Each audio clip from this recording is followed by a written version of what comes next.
Assalamualaikum warahmatullahi wabarakatuh. Perkenalkan, saya Minur Rahmi dari kelas 6C, NIM 0503012337, Prodi Hukum Keluarga Islam. Adanya video ini adalah sebagai bentuk penjelasan tugas saya dari mata kuliah Fatwa dan Jurisprudensi Hukum Keluarga Islam. Nah, pada kesempatan kali ini saya akan membahas tentang perjanjian pranikah yang akan dianalisis dari 3 fatwa dari 3 lembaga Islam di Indonesia, yakni dari MUI, NU, dan juga Muhammadiyah. Nah, mengapa saya mengambil persoalan tersebut, yakni perjanjian pranikah? Karena saya merasa perjanjian pranikah ini semakin kesini semakin ramai dipakai atau digunakan di tengah-tengah masyarakat, utamanya di masyarakat modern, karena perjanjian pranikah ini dianggap bisa menjadi perlindungan hukum atas keberlangsungan perkawinan mereka. Nah, sebelum membahas terkait fatwa dari ketiga lembaga Islam di Indonesia, saya akan menjelaskan terlebih dahulu bagaimana hukum positif di Indonesia ini memandang dari persoalan tersebut, yakni perjanjian pernikah. Nah, secara hukum positif Indonesia itu perjanjian pernikah diatur dalam pasal 29 Undang-Undang Nomor 1 Tahun 1974 tentang perkawinan yang diproses lagi atau diperbarui lagi dari putusan MK Nomor 69 PUU 13 tahun 2015. Nah, dalam aturan tersebut atau dalam putusan tersebut itu mengatur bahwa perjanjian perkawinan itu diperbolehkan, tidak hanya prasaja, bahkan selama perkawinan itu berlangsung, perjanjian itu bisa dibuat atau diperbolehkan dan legal secara hukum. Nah, dari putusan atau aturan yang ada di Indonesia ini sehingga muncullah beberapa pertanyaan, utamanya dalam perspektif Islam ya, bagaimana Islam memandang dari persoalan ini, yakni yang pertama, apakah perjanjian pranikah ini diperbolehkan dalam Islam? Kemudian yang kedua, apakah isi perjanjian yang dibuat ini sah menurut syariat? Dan ketiga, bagaimana batasannya agar tidak bertentangan dengan prinsip perkawinan dalam Islam? Nah, ada 3 fatwa, ada 3 pandangan dari 3 lembaga Islam atau 3 organisasi Islam di Indonesia. Yang pertama akan saya jelaskan terlebih dahulu dari pandangan MUI. Sebenarnya MUI ini tidak ada atau tidak mengeluarkan fatwa khusus ya secara eksplisit gitu dari MUI yang melarang adanya perjanjian pranikah. Namun adanya prinsip-prinsip yang digunakan, yakni perjanjian itu diperbolehkan selama tidak melanggar syariat. Kemudian perjanjian tersebut tidak menghalalkan yang haram dan juga tidak mengharamkan yang halal. Artinya perjanjian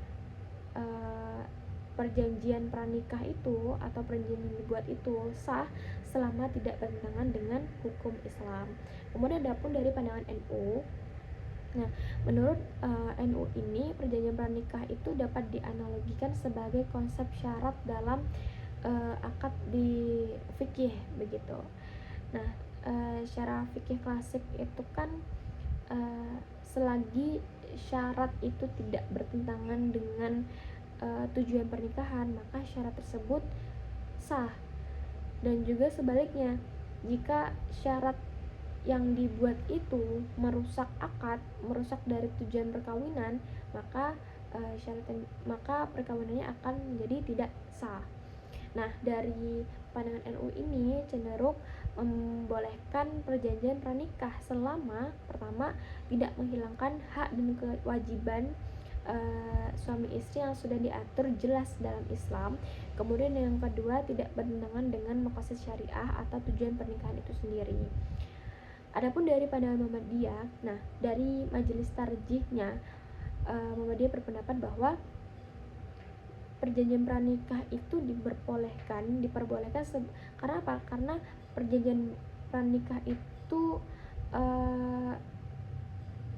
diperlukan sebagai bentuk kemaslahatan ya, apalagi di sini dalam konteks perlindungan perempuan.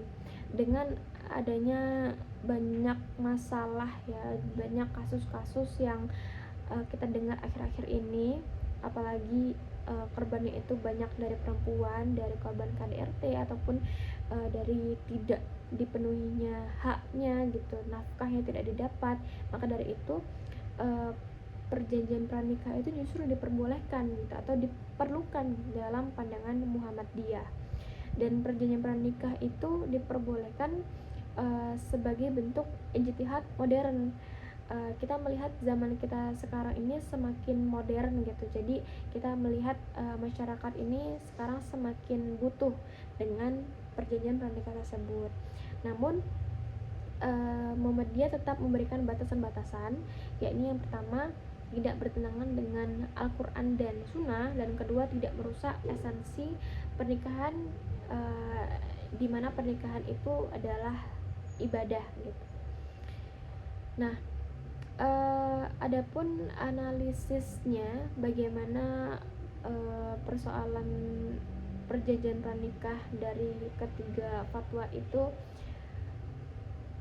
fatwa itu masuk dalam kategori apa sih gitu. Nah, perjanjian pranikah ini dalam fatwanya itu termasuk dalam kategori fatwa insya'i.